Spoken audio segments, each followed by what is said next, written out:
But we're going to start with the football, and the race for the title is reaching its climax, and Manchester City have been preparing for their crucial game with Fulham at the weekend.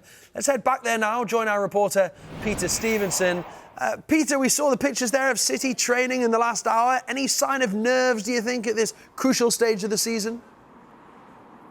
Well, Pete, if they have any nerves, they certainly weren't showing them. All I can say is they were just a picture of calmness, assuredness, confidence, all the words that you'd expect me to use to suggest that this team have already been there and done it on the last three occasions, are going to do it again. Guardiola himself, one of the first out, which is unusual today, but the snood was off, the jacket was off, and do you know, he just has a lovely way of dealing with his players. There's an initial word, and then he spends the rest of the session, he keeps his distance, he sort of prowls around, if you like, a little bit like a sergeant major, just keeping his eye on the troops, just checking body language, just seeing who looks like they're really up for it. And you can't imagine that any of these players won't be up for it.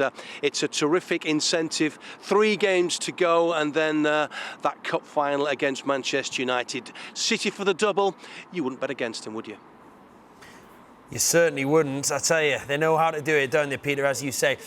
Fulham up next, who've had some impressive wins at home this season, having beaten Arsenal and Tottenham at Craven Cottage. Mind you, Arsenal might not have enjoyed seeing some of their players flying kites at training the other day, but what chance of an upset do we think? Oh, kite flying just takes your mind off what's going to be a huge task, doesn't it? But I mean, they lost 5-1 here in the reverse fixture, so that won't help their confidence one little bit. But you look at the way City have gone this season. I mean, they haven't lost in the Premier League, Pete, since early December. Just let that sink in. Early December. 3 defeats all season on the road, unbeatable at the Etihad. That really is a considerable record. And yes, there was the disappointment of the Champions League. I know that. But I mean, in terms of their domestic performance, week in, week out, it's a relentless league is the Premier League. Guardiola's always spoken about that. And I just think he'll be really delighted that his players they've kept the hunger. I think after winning 3 successive titles, you could be forgiven for maybe not just having the appetite to go again, but they've shown they've got the hunger. There's been those little dips. They've had those injury concerns, maybe not been as convincing some weeks as others, but at the end of the day, they're in pole position. You can't deny that. Win their last 3 games, they're champions again. Arsenal can't do anything about that. And Peter, look, we saw Erling Haaland, we saw him on your pitches there at training, but we also saw him score those 4 goals in that convincing win over Wolves, becoming the fastest player to 60 Premier League goals ever. He, like many of the other City players, just seemed to be peaking at the right time, which is what we always end up saying at this time in the season. We do, don't we? And you know, he's such a handful, isn't he? And if he's not a handful literally for your defenders, then he's just a massive distraction. And I think that's what works perfectly for him. He can drag people away. Defenders can just see him disappearing to the back of the box and go with him and create space for others.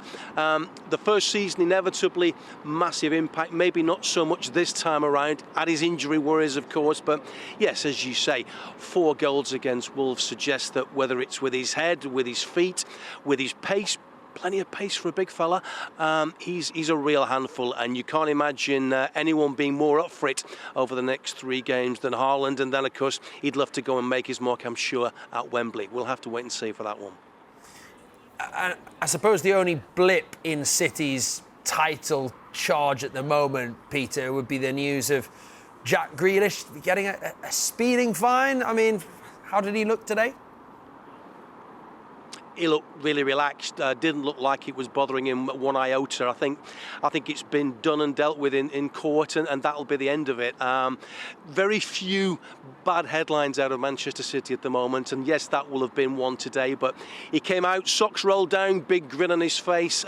Again, another player very keen, I think, to make his mark in the last 4 games of the season. Then, of course, sets him up perfectly. He will hope for a really good European campaign with England. But the weather helps, doesn't it, Pete?